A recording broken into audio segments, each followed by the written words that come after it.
Hello everyone, welcome back to our YouTube channel.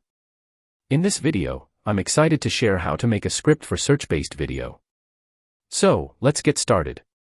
You can use different AI-powered tools to make a script for search-based video. In this video, we will use ChatGPT. Open the browser, in the search bar search for ChatGPT, and hit enter. In the search results find and click on the OpenAI's link titled ChatGPT. Next, click on the Start Now button. In the prompt box start the chat with some greetings.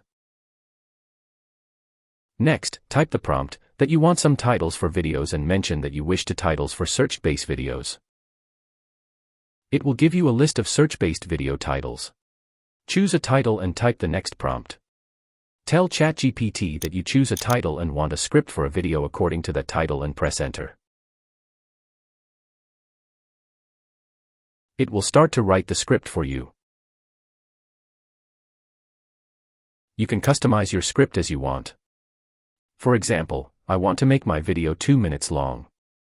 I will ask it to make the script as long as for a 2-minute video.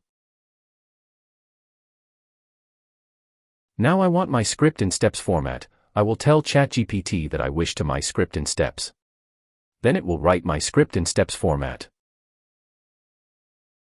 Lastly, you can simply copy that final script and paste it where you want to save it. And there you have it. Thanks for watching.